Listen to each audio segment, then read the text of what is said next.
The ancient Egyptians divided their concept of the soul into many, many different parts. One part, for example, the Ba, was tied to personality, while another, the Ket, was tied to the physical body and self-preservation, and so on. But one single part tied the whole organism together. The Egyptians believed in a vital essence imbued at birth and living unto and, according to some scholars, even past death. A pure spirit of a person from which all life and experience draws. They called the spirit Ka.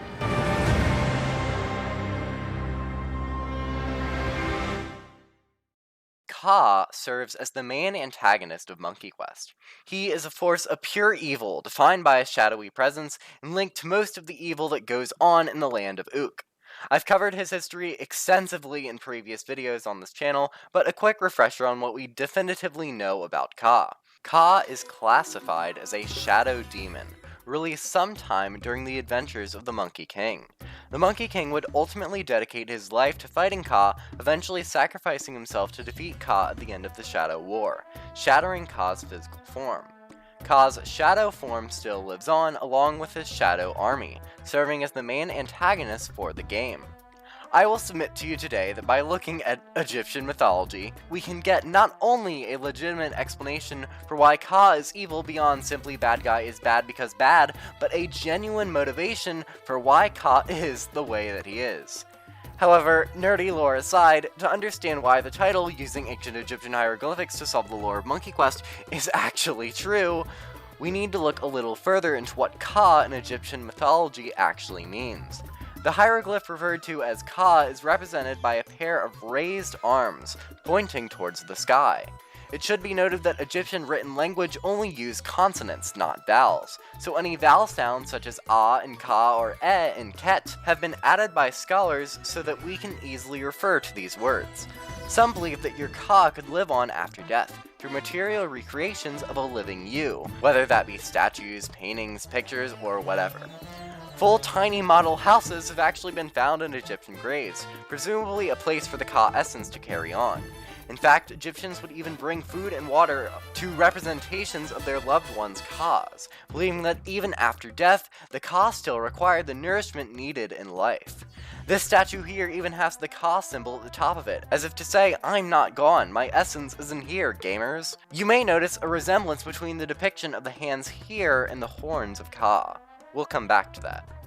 While the base idea of the Ka being a vital essence is cool, where it really gets interesting is in the mistranslation of Ka, not as vital essence, but as doppelganger, or double. I've seen multiple scholarly sources say double is a mistranslation, and multiple say it's the correct translation. So, I'm gonna continue the video assuming that Ka can mean double, but keep in mind that it could be a mistranslation. Mistranslations and twisting of meaning will be a theme we'll return to once again. Under the understanding of double, your Ka is created as soon as you come into existence. Without your Ka, you do not exist. But at the same time, without you, your Ka also does not exist. There's a bit of a synergistic relationship here that we'll look into later. To understand the importance of this nuance, we need to take another mega deep dive into the Monkey Quest lore. As I explained many moons ago in this video, the spirit of Mama Utu gives us a couple clues as to how the great shadow demon Ka came about.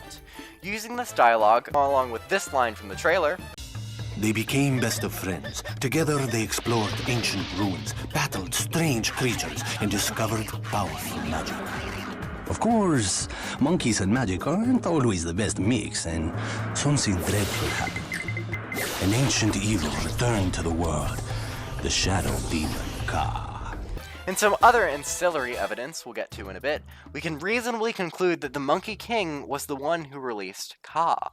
After Ka's release, the Monkey King dedicated the rest of his life to defeating Ka not out of heroism, but out of guilt.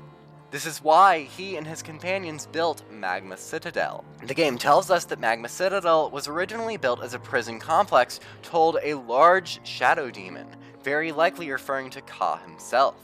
However, when the prison fell during the Shadow War, the Monkey King gave up on his quest to imprison Ka, resorting to killing him and sacrificing himself in the process. This duality sets up an interesting premise. Without the Monkey King, Ka never comes into existence, But at the same time, without Ka, the Monkey King himself never really comes into existence either. The Monkey King's entire legacy was built around his fight against Ka. The legend his companions created to protect his secret, his bringing of Ka into the world, rests on the idea of his heroic sacrifice against Ka. The Monkey King's legendary self, his unflawed self, ironically only exists because of Ka. The two beings, the Monkey King and Ka, are deeply codependent. The relationship between the Monkey King and Ka is the same as between us and our Kas.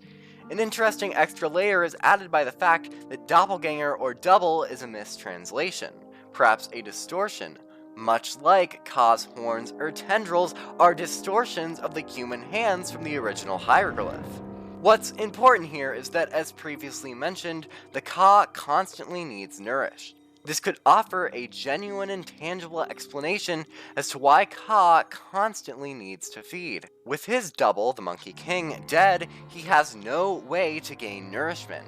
That is why Ka must feed off of the land, not out of malice, but out of a legitimate desire and need left by the absence of the Monkey King. Ka's connection to Egyptian mythology provides not only an oddly legitimate explanation beyond bad guy is bad because bad, but a genuine motivation for why he does the things that he does. Ka is evil out of necessity. So there you have it, folks. Using obscure Egyptian mythology to explain the lore of a 6 years dead children's game. Maybe I should have paid more attention in history class after all. I hope you enjoyed this deep dive into the lore of Monkey Quest. If you enjoyed and want more content like this, like and subscribe. If you've got any topics you'd like to see me cover in the future, Monkey Quest related or not, leave a comment below and I'll see if I can get to it. As always, keep gaming and have a wonderful rest of your day.